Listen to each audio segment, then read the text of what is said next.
Queridos irmãos, qual é o seu conceito de sabedoria? O que é sabedoria para você? A forma como eu conceituo sabedoria, a sabedoria é conceituada por mim como a capacidade de conhecer e saber e aplicar este conhecimento às diversas questões práticas da vida.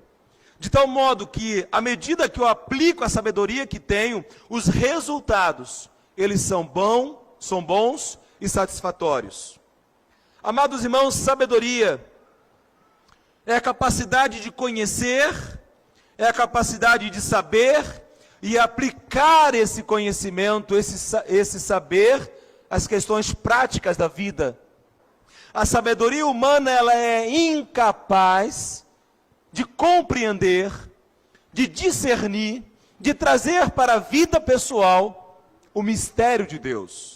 E é tão importante pensarmos nisso porque a palavra de Deus, meus amados irmãos, faz uma distinção muito clara entre a sabedoria humana e a sabedoria divina.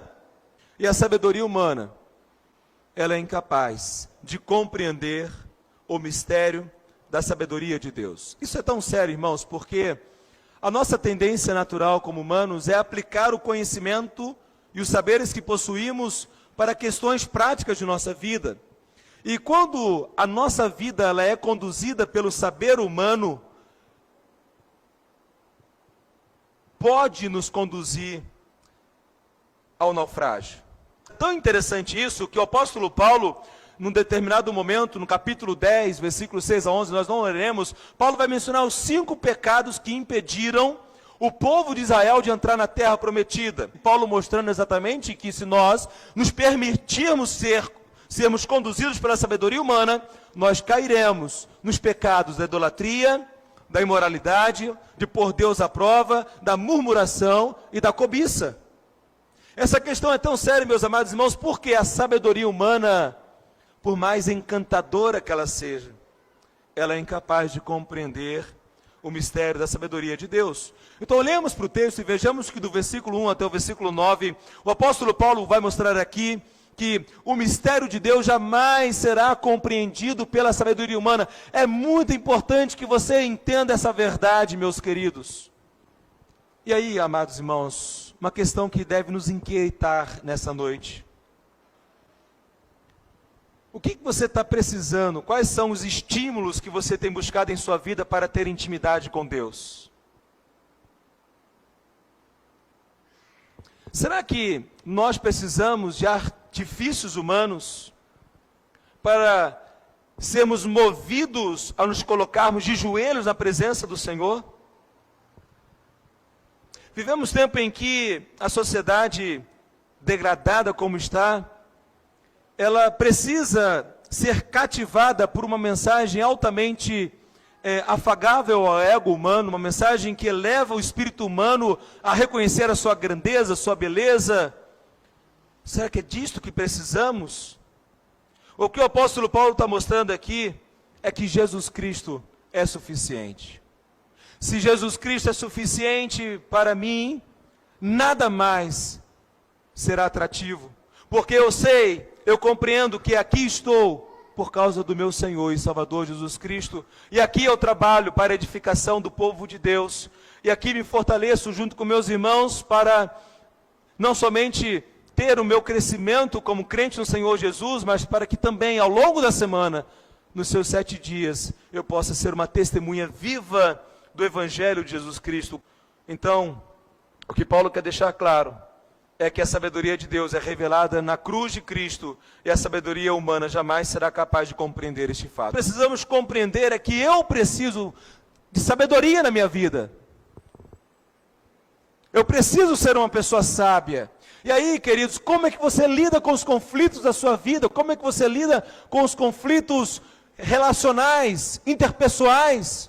Como é que você lida com os conflitos no seu local de trabalho? Como é que você lida com os conflitos dentro da sua casa? Como é que você lida com os conflitos com seus irmãos em Cristo? Como que você toma decisões na sua vida? E o apóstolo Paulo está mostrando, olha, ou você vai pelo caminho da sabedoria humana ou da sabedoria divina. Agora, a única forma de você ter sabedoria divina é mediante a revelação do Cristo crucificado. É mediante a revelação da palavra de Deus. É muito importante entendermos isso, porque estou repetindo com uma intenção de fixar. A sabedoria humana é incapaz de compreender a sabedoria do mistério de Deus. Você precisa reconhecer a palavra de Deus nos convocando nessa noite a termos uma vida sábia. E essa vida sábia significa uma vida prostrada diante ao Senhor Jesus Cristo. Uma vida que se rende ao senhorio de Jesus Cristo. Uma vida que, de fato, crê na obra de Jesus Cristo na cruz. Crê que morreu com Cristo, foi crucificado com Ele, sepultado com Ele. E agora ressuscitou com Jesus Cristo, é uma nova criatura. O apóstolo Paulo agora, ele vai mostrar que o mistério de Deus só pode ser compreendido por meio da ação do Espírito Santo. Amada igreja, amados irmãos, necessitamos viver uma vida de submissão a Deus. Precisamos ter sensibilidade à voz do Espírito Santo de Deus, que a única forma de conhecermos a sabedoria de Deus é por meio da revelação do Espírito Santo, quando a palavra de Deus é conhecida. A fé, Paulo fala aos Romanos, a fé vem pelo ouvir, e ouvir da palavra de quem? De Cristo. É muito importante vermos isso. Olha o versículo 10. Deus, porém, quem é que tomou a iniciativa? Quem é, irmãos? Deus, não fomos nós. É Deus quem toma a iniciativa. Deus, porém, lembremos-nos de Adão no jardim. Adão, quando diante a tentação, diante a serpente, e a serpente apresenta ali a sabedoria, a perspectiva das trevas. Ele tem a perspectiva de Deus, e Adão toma uma decisão de forma livre. Adão foi criado sem pecado.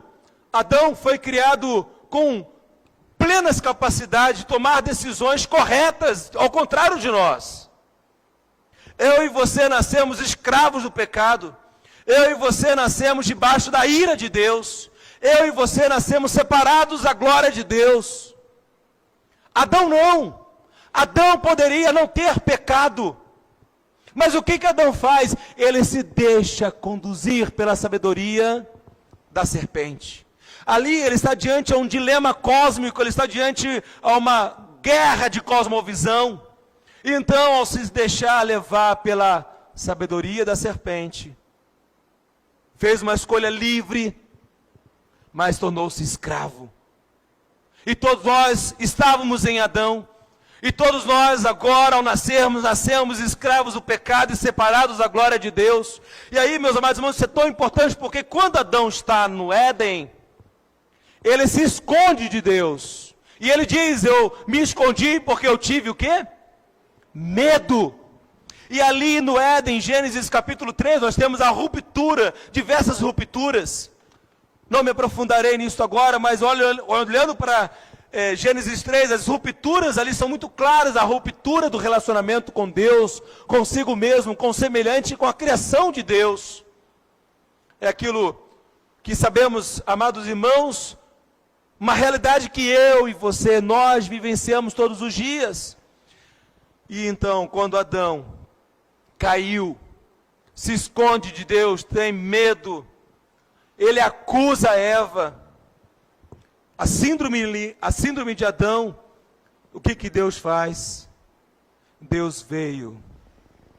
Adão não o buscou, Adão não o desejou, mas Deus veio em busca do homem caído.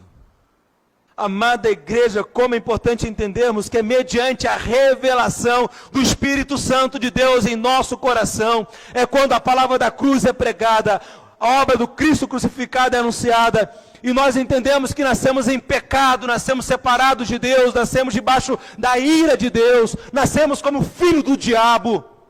Quando nós entendemos isso, e reconhecemos que Jesus Cristo nos amou, entregou-se por nós para salvar e redimir o seu povo. Amada igreja, como isso é glorioso, porque quando eu sou atraído a Jesus Cristo, o meu coração começa a ferver, aquele entendimento do perdão de Deus, do amor de Deus. Eu falo, eu preciso desse Jesus Cristo na minha vida, eu preciso me render a Ele, porque sem Ele não há vida, não há esperança, não há perdão, não há amor, não há paz. Se você quer paz na sua vida, se você quer de fato e verdade viver em amor dentro da sua casa, com seu cônjuge, com seus filhos, com seus pais, com seus colegas de trabalho, se você quer verdadeiramente ser uma pessoa que viva para a glória de Deus, você precisa nascer de novo. Não é religião, não é religiosidade que nos reconcilia com Deus. Quem nos reconcilia com Deus, meus amados irmãos, é Jesus Cristo, Senhor. E Ele nos confiou o ministério da reconciliação. O homem natural. Quem é o homem natural? É o homem não regenerado. É o homem não convertido. É o homem que não nasceu de novo. É o religioso. Nicodemos era um homem natural quando teve aquele encontro com Jesus em João 3. E Jesus fala a Nicodemos, antes te importa nascer de novo. Amados irmãos, como isso é importante, entendermos que as coisas, as verdades espirituais se discernem espiritualmente. Quem tem o Espírito Santo de Deus, é pelo Espírito Santo de Deus, continuamente tocado, tratado, a palavra vem à mente para que haja transformação em nós. Então, amada igreja, o homem natural é, portanto, absolutamente incapaz de compreender as coisas de Deus. Eu pergunto a você, você tem compreendido as coisas de Deus? Porque muitas vezes eu posso ter crescido na igreja, eu me tornei um religioso batista, mas eu não sou regenerado, não sou convertido. Então eu vivo na igreja, mas eu vivo no mundo, pé na igreja, pé no mundo. E vive uma vida de aparências, uma vida de máscaras. Pare e pense, que decisões e atitudes você precisa ter hoje para estar em conformidade com a sabedoria divina? Amados irmãos, o Evangelho não é discurso, não é retórica, o Evangelho é vida. É nossa vida sendo vivida para a glória de Deus. E como Paulo disse aos Gálatas, quem sabe fala comigo, já estou crucificado com Cristo, e não vivo mais eu, mas Cristo vive em mim. E a vida que agora vivo na carne, vivo pela fé no Filho de Deus que me amou e se entregou por mim. Cristo vive em mim.